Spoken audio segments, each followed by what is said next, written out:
আজকের গল্পটা আপনার চোখ খুলে দেবে। বাগদাদের এক তরুণ সওদাগর খুঁজতে বেরিয়েছিল মরুভূমির ৩ দরজা, একটা ধৈর্যের, একটা শকরের আর একটা লোভের। যে ভুল দরজায় হাত দিল সে হারালো সব কিছু, এমনকি নিজের ভেতরের আলো। বাগদাদের বাজার তখন ব্যস্ত। চারদিকে রেশমের দোকান, মশলার গন্ধ, সোনা রূপার ঝলক, মানুষের হাঁকডাক। আর ঠিক সেই ভিড়ের মাঝখানে নিজের দোকানে বসে হিসেব করছে তরুণ সওদাগর ইয়াসির।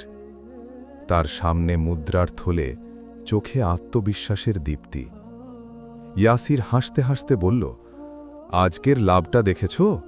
বাগদাদে আমার মতো ভাগ্যবান কয়জন আছে? একজন বাজারের লোক মুচকি হাসল, মাশাল্লাহ, কিন্তু ভাই, বেশি লোভ করো না। ইয়াসির তুচ্ছভাবে হেসে বলল, লোভ? এটা লোভ না, এটা লক্ষ্য। আমি আরও বড় হব, আরও। ঠিক তখনই ভিড়ের মধ্যে এক বুড়ো গল্প বলা লোকের কণ্ঠ ভেসে এলো, মরুভূমির বুকে ৩টে দরজা আছে রে বাবা, ধৈর্য, শকর আর লোভ। মানুষ যা বেছে নেয় তাই তাকে বানায়। ইয়াসিরের চোখ চকচক করে উঠল। ৩ দরজা? ভাগ্য বদলাবে?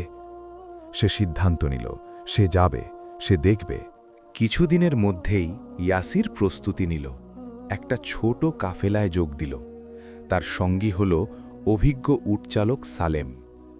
তারা বাগদাদ ছাড়িয়ে ধীরে ধীরে বালুর দিকে এগোতে লাগল। পথে সালেম সাবধানে বলল, ইয়াসির ভাই, মরুভূমি মিথ্যা সহ্য করে না, এখানে অহংকারের দাম খুব বেশি। ইয়াসির আত্মবিশ্বাসে বলল, আমি ভয় পাই না সালেম, যা চাই তা নিয়ে ফিরব। সালেম দীর্ঘশ্বাস ফেলে বলল, আল্লাহ হেফাজত করুন। মরুভূমি যত সামনে আসে তত তার আসল রূপ দেখায়। সূর্য মাথার উপর, গরম যেন আগুন, বাতাসে বালুর ঘষাঘষি। কাফেলা থামে পানির জন্য। ইয়াসিরের গলা শুকিয়ে আসে। ইয়াসির মনে মনে বলে, এত কষ্ট, কিন্তু দরজাগুলো যদি সত্যি হয়? সালেম ধীরে বলল, যে পথে শকর থাকে সেখানে কষ্টও নরম লাগে, আর যেখানে লোভ থাকে কষ্টও আগুন হয়। ইয়াসির বিরক্ত হয়ে বলল, তুমি বেশি উপদেশ দাও সালেম। সালেম শান্তভাবে বলল, উপদেশ নয় ভাই, অভিজ্ঞতা। হঠাৎ করে বাতাস থেমে গেল। চারপাশ অদ্ভুত শান্ত। দূরের পাথুরে উঁচু জায়গায় তারা দেখতে পেল একজন দরবেশ বসে আছে। মুখে প্রশান্তি, সামনে পানির পাত্র, কয়েকটা শুকনো খেজুর। মনে হল মরুভূমি যেন তাকে চেনে। সালেম ফিসফিস করে বলল, ইন্নালিল্লাহ, এই মানুষটা যেন মরুভূমিরই লোক। দরবেশ শান্ত কণ্ঠে বলল, আসসালামু আলাইকুম পথিকরা। ইয়াসির বলল, ওয়ালাইকুমুসসালাম, আপনি এখানে একা? দরবেশ বলল, একা কে? যে আল্লাহকে সাথে রাখে সে একা নয়। তারপর দরবেশ ইয়াসিরের দিকে তাকিয়ে বলল, তুমি ৩ দরজার কথা শুনে এসেছ তাই না? ইয়াসির চমকে উঠল, আপনি জানলেন কিভাবে? দরবেশ নরম গলায় বলল, লোভের শব্দ অনেক দূর থেকেও শোনা যায় ছেলে। দরবেশ তাদের নিয়ে চলল 2 কালো পাহাড়ের মাঝখানে। সেখানে দাঁড়িয়ে আছে 3টে পাথরের দরজা, প্রাচীন, ভারী, খোদাই করা লেখা। মাথার উপর শকুন চক্কর দিচ্ছে। দরবেশ বলল, এই 3 দরজা আসলে তোমার ভেতরের 3 পথ, কিন্তু এখানে এগুলো তোমার সামনে বাস্তব হয়ে দাঁড়িয়েছে। প্রথম দরজায় লেখা, ধৈর্য, অপেক্ষা করো, পথ খুলবে।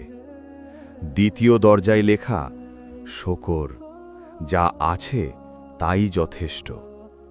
তৃতীয় দরজায় লেখা, লোভ, আরও চাইলে আরও পাবে।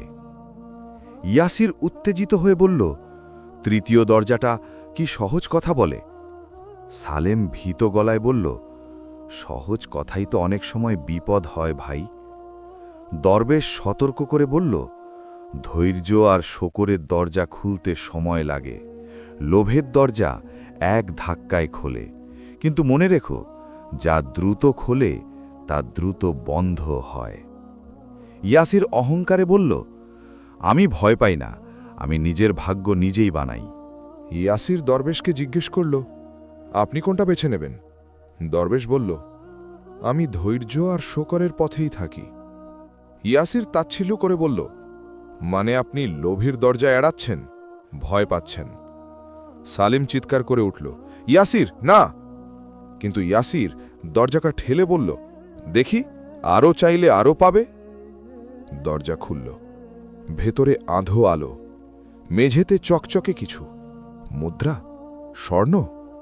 ইয়াসিরের চোখ জ্বলতে লাগল। ইয়াসির সাঁস আটকে বলল, সুবহানাল্লাহ। সে এক পা ভেতরে দিল, আর তখনই দরজা পিছন থেকে বন্ধ। ইয়াসির চিৎকার করল, দরবেশ, সালেম, দরজা খুলুন! বাইরে শুধু নীরবতা। ভেতরে ইয়াসির যত এগোয় আলো তত কমে। সে মাটিতে পড়ে থাকা মুদ্রা তুলে নেয়, আর মুহূর্তেই মুদ্রা বালু হয়ে ঝরে পড়ে।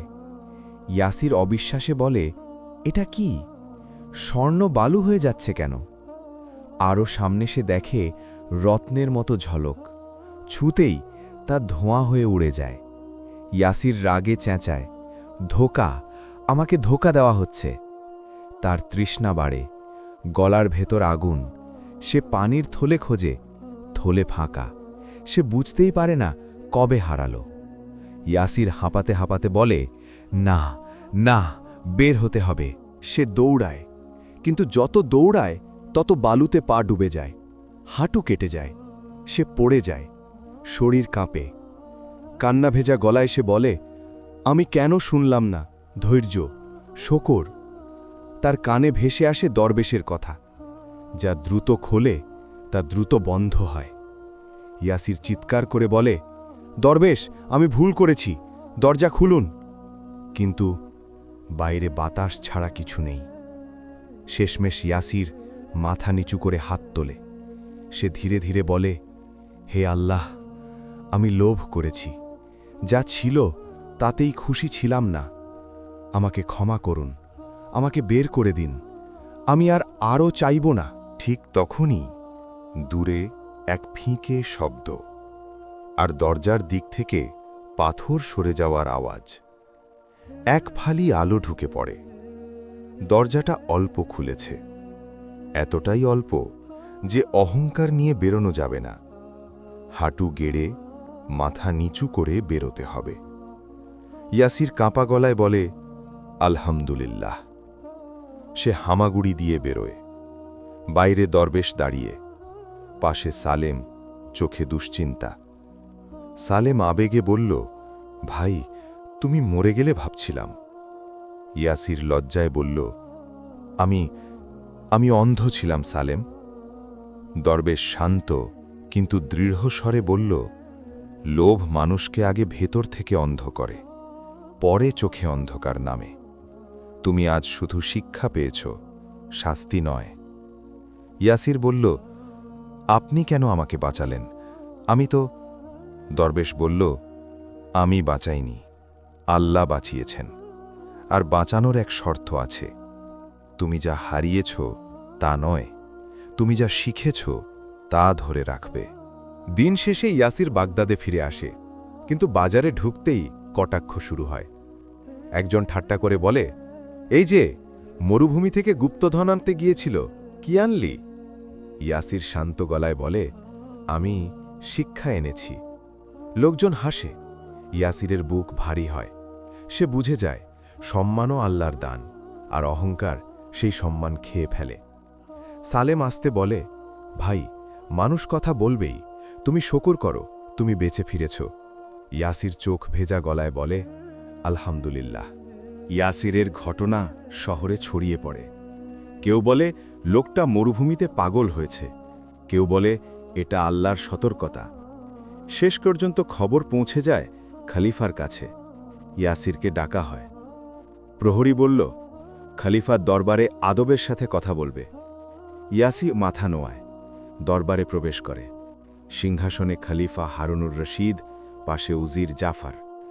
খলিফা গম্ভীর কিন্তু কোমল স্বরে জিজ্ঞেস করেন, ইয়াসির, তুমি মরুভূমিতে গিয়েছিলে কেন? ইয়াসির লজ্জায় সত্য বলে, আমিরুল মুমিনিন, আমি আরও চাইতাম। আমি ভাবতাম সম্পদই সব।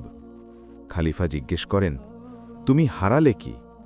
ইয়াসির ভেঙে পড়ে, আমি হারিয়েছিলাম আমার অন্তরের শান্তি, আমার শকর, আমার ধৈর্য। উজির জাফর ধীরে বলেন, মরুভূমি মানুষকে আয়না দেখায় হুজুর। খলিফা বলেন, আয়না ভাঙলে মুখ বদলায় না, শুধু দেখা যায় না।